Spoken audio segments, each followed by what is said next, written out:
During a trip to Beijing in an effort to deepen ties, Germany's chancellor has said China will buy up to 120 Airbus aircraft. Narendra Modi arrived in Tel Aviv for a two-day visit where he is set to sign a series of cooperation agreements with Benjamin Netanyahu to boost bilateral ties. German Chancellor Friedrich Merz has said China will buy up to 120 Airbus aircraft. He made the announcement during his trip to Beijing, where he met with Chinese leader Xi Jinping as the two world-leading economies sought to deepen ties. 世界越是电乱交织呢，中德两国要加强战略沟通，增进战略互信。 Prior to his departure to Beijing, Merz indicated he would press for a level playing field for German companies. Ich komme noch einmal zurück auf das Handelsbilanzdefizit. Das liegt zwischen Deutschland und China gegenwärtig bei über 80 Milliarden Euro. Das hat sich seit 2020, also innerhalb von 5 Jahren, vervierfacht. Diese Dynamik ist nicht gesund. Wir sprechen sie deshalb an und wollen Wege eröffnen, wie wir dieses Handelsbilanzdefizit zu unseren Lasten abbauen. And besides discussing ties, Merz also sought out China's assistance in bringing an end to Russia's full-scale invasion of Ukraine. The German chancellor stressed that Beijing cannot be left out of efforts to resolve global crises. Millions across countries in Europe on Tuesday commemorated the 4th anniversary of Russia's invasion of Ukraine. In Paris, the Eiffel Tower was illuminated in blue and yellow, the colors of the Ukrainian flag. Thousands, including the mayor of Paris and Ukraine's ambassador, participated at the commemoration. 4 ans de douleur, mais aussi 4 ans de combat, de résilience et de courage du peuple ukrainien.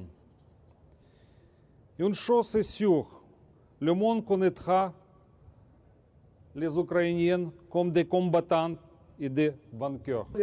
In Poland, protesters expressed solidarity with Ukraine in the Polish capital, Warsaw. At Warsaw's Castle Square, many waved Ukrainian flags, holding up signs, some of which read, "Fight for freedom" and "Putin always lies, support Ukraine." In Serbia, anti-war activists gathered in Belgrade on Tuesday to mark the 4 years since the start of Russia's war against Ukraine. While in London, thousands of people gathered in Trafalgar Square for a rally in support of Ukraine. Russia's war against Ukraine is Europe's bloodiest conflict since World War II.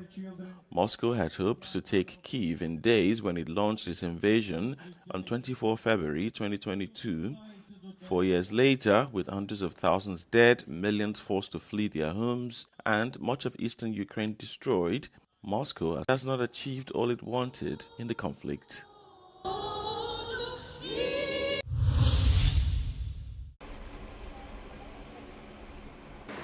The Allied military drill Orion 26, France's largest military exercise since the Cold War, is ongoing in western France, with paratroopers being dropped over Brittany. The airborne maneuver involved around 1,500 paratroopers deployed between the French and British forces, testing the ability of European armies to work together. Notre régiment, nous sommes habitués à faire ce genre d'exercice.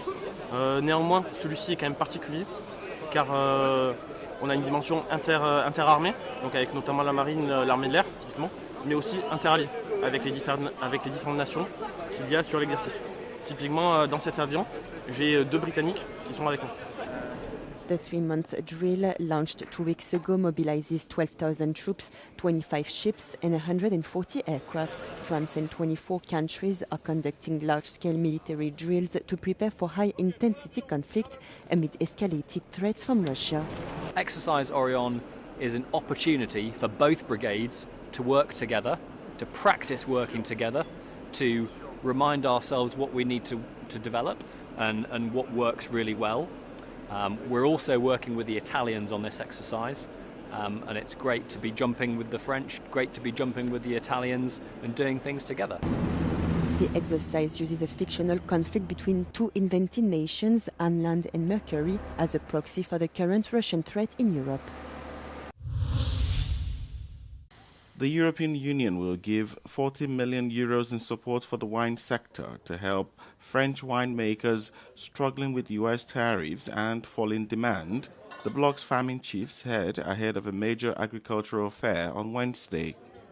Speaking in an interview, EU Commissioner for Agriculture and Food, Christophe Hansen, said this will go a long way to stabilize prices.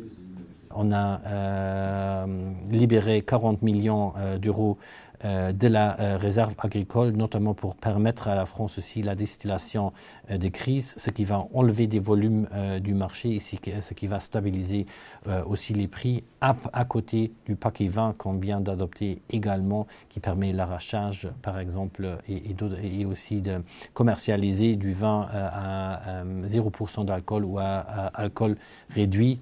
The EU intervention comes as demand for alcoholic beverages is falling as young people drink less, seeking healthier lifestyles.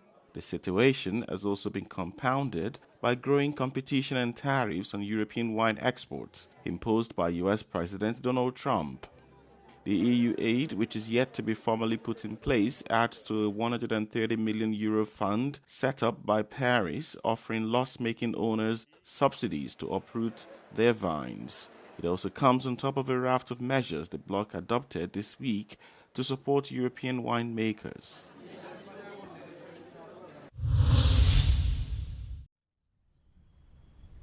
The authorities in the Larnaca district have been put on full alert following the rapid spread of foot and mouth disease. On Tuesday night, an urgent meeting was held with experts from the European Commission, during which detailed information was presented on the epidemiological situation in the 10-kilometer surveillance zone. On this basis, it was decided to start vaccinations immediately.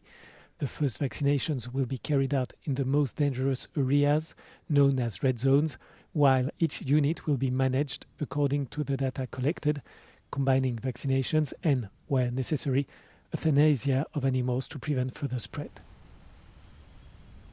Cypriot authorities emphasized the need for immediate cooperation from livestock farmers and compliance with protective measures in order to limit the epidemic and avoid greater economic and health consequences for the sector, which is one of the main sources of income for Cyprus.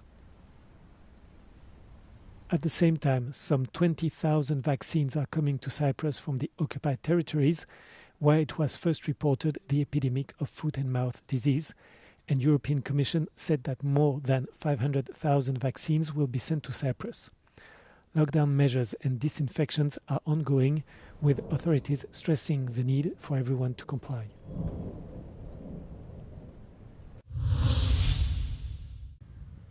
For much of Finland's eastern regions, life has been on hold after the country moved to shutter its border with Russia in December 2023.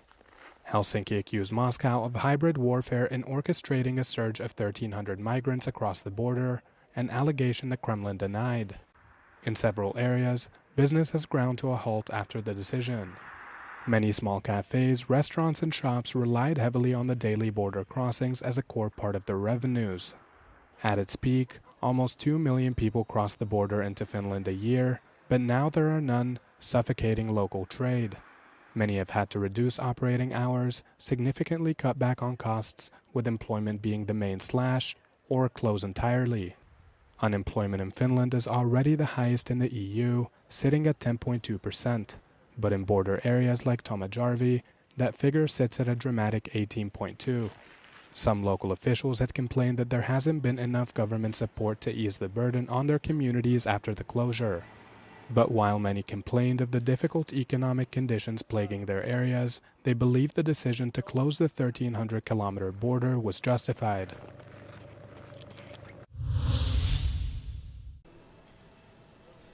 Indian Prime Minister Narendra Modi arrived in Tel Aviv for a two-day visit to Israel aimed at boosting bilateral cooperation across several fields, including defense and technology. He was warmly greeted by his Israeli counterpart Benjamin Netanyahu as he stepped out the plane, who later described the relationship as a real bond. Modi is set to sign a series of agreements with Netanyahu, as well as hold talks with President Isaac Herzog during his visit.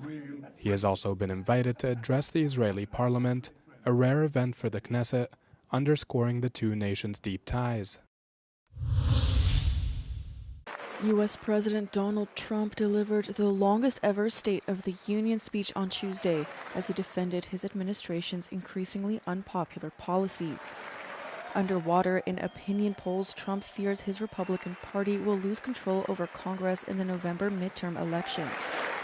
He championed his immigration crackdowns and his push to preserve widespread tariffs that the Supreme Court just struck down. Very unfortunate ruling. But the good news is that almost all countries and corporations want to keep the deal that they already made, right, Scott? Knowing that the legal power that I, as president, have to make a new deal could be far worse for them, and therefore they will continue to work along the same successful path that we had negotiated before the Supreme Court's unfortunate involvement. Trump also attacked his political opponents in the Democratic Party, who sometimes heckled him during the speech. Speaking on foreign policy, he praised the raid that ousted President Maduro in Venezuela and recounted U.S. airstrikes on Iran's nuclear capabilities and ongoing talks. My preference is to solve this problem through diplomacy. But one thing is certain, I will never allow the world's #1 sponsor of terror, which they are by far, to have a nuclear weapon. Can't let that happen. Trump tried at points to appeal to bipartisan patriotic sentiments, introducing a series of surprise guests that included U.S. military heroes, a former political prisoner released in Venezuela, and the Olympic gold medal winning U.S. men's hockey team.